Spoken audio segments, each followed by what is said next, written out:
Primeiro ano de casado, dizem que não é fácil. Primeiro mês, então, vixi, vou te contar.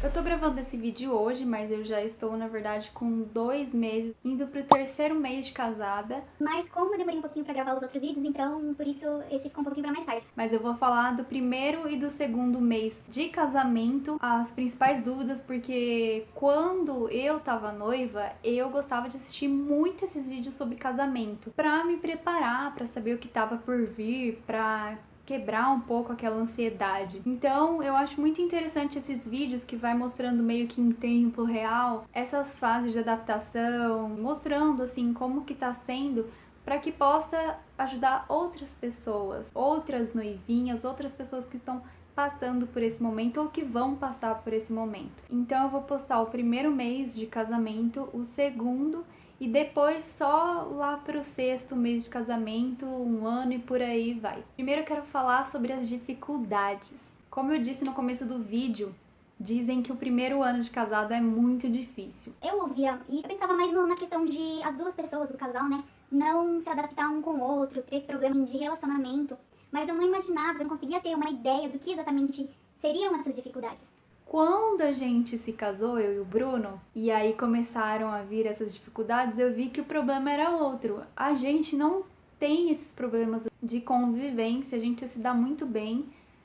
O que ele era antes, ele continua sendo. Claro que tem uma coisa ou outra que a gente vai descobrindo depois, que é só no casamento, mas assim, no geral, aquelas coisas... Ah, ele era um amor de pessoa, era gentil e ele agora virou um bruto e agressivo.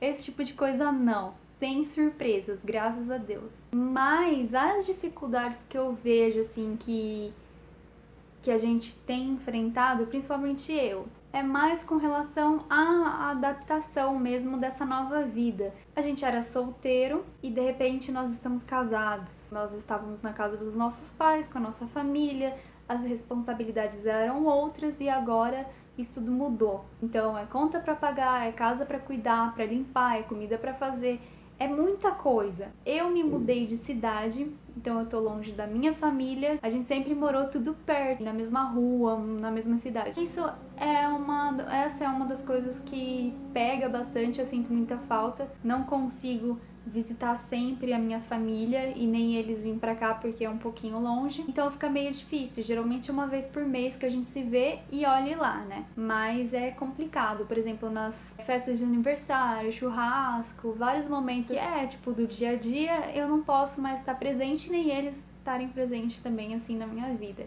Essa foi uma das coisas mais difíceis. A segunda coisa mais difícil, comida. Eu não sou aquela pessoa super prendada também na cozinha. Eu sempre gostei mais de fazer sobremesas, essas coisas doces, mas comida mesmo, não. E eu sou bem chata pra comer, né? Lógico que no começo você erra bastante, até você ir aprendendo, pegando os macetes. Você vai errar. Mesmo quando era na casa dos meus pais, quando eu errava uma receita, quando não dava certo, mesmo que fosse só a primeira vez, eu ficava frustrada, porque muitas vezes tinha que jogar fora, em outras só eu comia, ninguém queria comer, lógico, porque não tava tão bom. E sem contar também o desperdício de ingredientes e de alimento. Não vou dizer de tempo porque você tá aprendendo, então você errou, na próxima você já sabe aonde você tem que acertar, o que você precisa melhorar. Mas o desperdício de alimentos, isso me estressa muito. Eu não gosto de estragar alimento e jogar fora.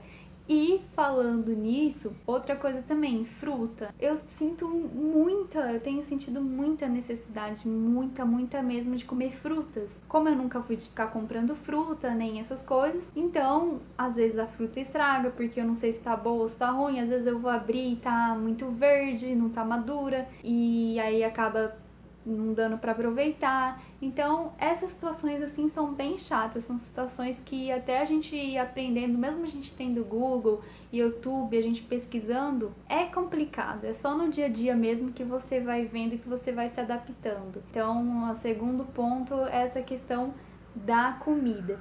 Fora que eu quero fazer o melhor pro Bruno, né? Ele chega cansado do trabalho, eu quero deixar tudo pronto, comida feita pra ele, mas muitas vezes o meu melhor não dá tão certo quanto eu gostaria. Outra coisa também nessa questão da alimentação.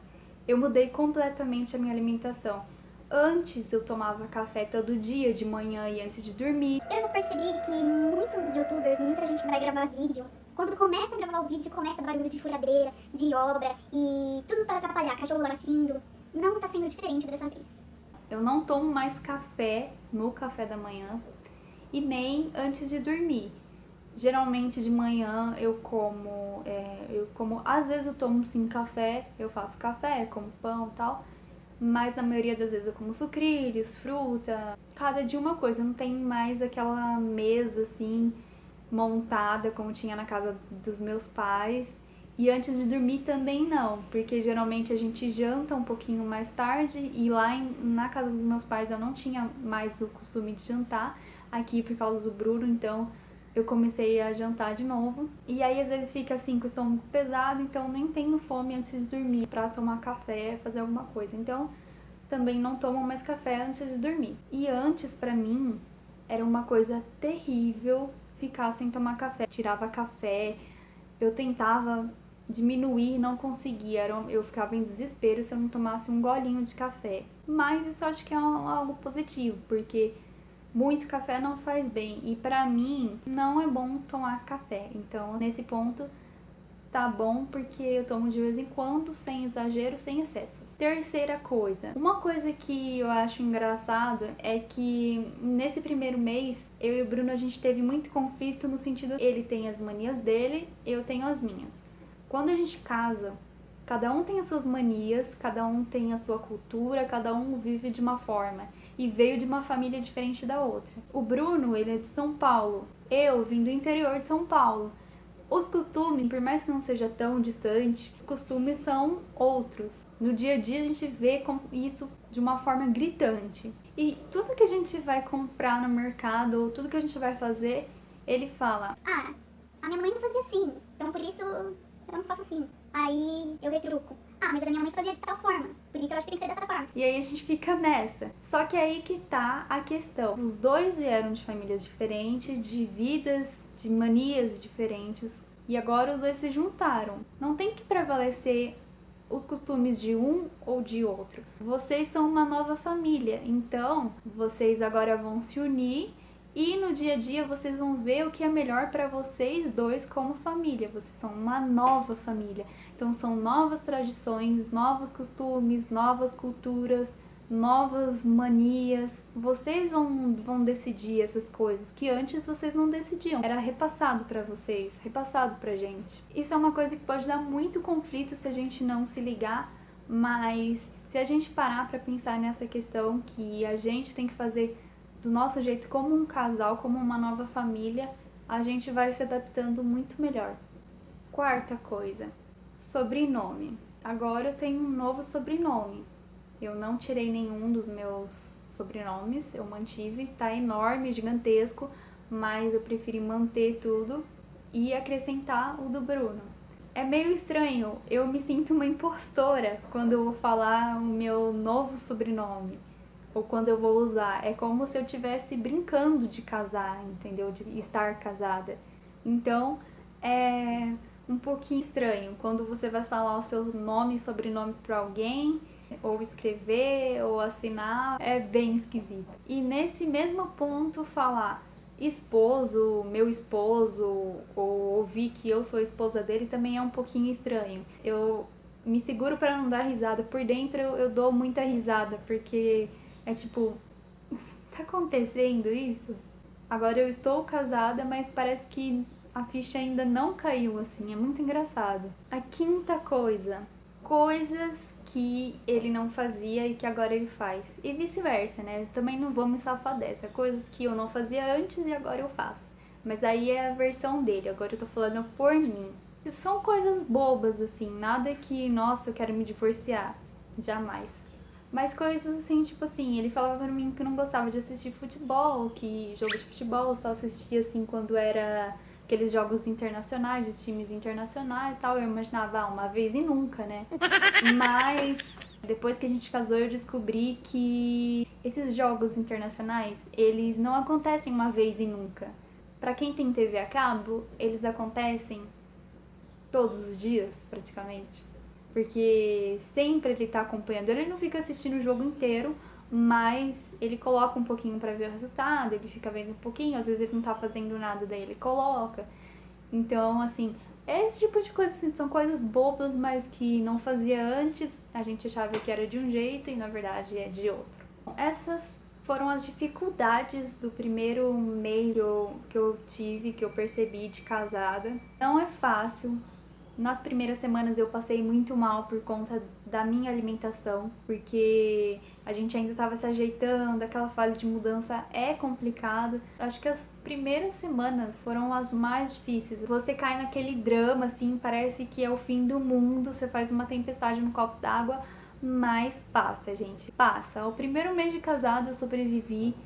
Ao segundo, eu vou contar pra vocês no próximo vídeo de vida de casada. E pra você que tá esperando aí há muito tempo, assim como eu fiquei esperando, pra quem não sabe, eu fiquei esperando uns 8 anos, esperando mesmo, hein? Sem me envolver, sem namorar, sem ficar, nada dessas coisas. Então eu sei como é difícil, como a gente perde a esperança e desanima muitas vezes. Aqui no canal, nesses vídeos que eu faço sobre relacionamento, eu recebo muitos comentários falando sobre isso, de pessoas que estão cansadas, desanimadas, que querem desistir. Mas eu vou falar pra vocês o que eu fazia quando isso acontecia, quando eu me sentia assim. Eu pensava no futuro. Eu saía do presente e ia lá pro futuro, hoje.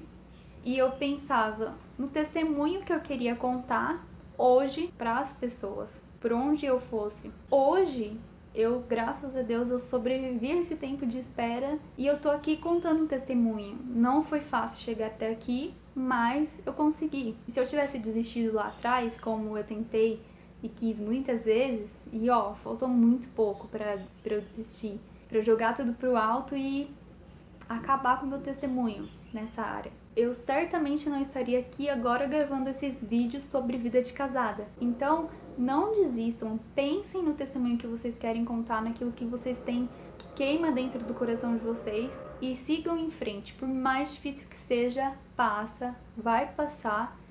Se apegue em Deus, confia nele, busca a ajuda dele, o auxílio dele, que ele ajuda. O Espírito Santo guia a gente quando a gente pede e ele nos leva para a rota, para o caminho que Deus quer que a gente siga. Quando a gente confia em Deus, não tem erro. Deus é maravilhoso, é perfeito. E se você se entregar os seus caminhos a Ele, entregar a sua vida a Ele, com certeza Ele vai te dar um testemunho lindo.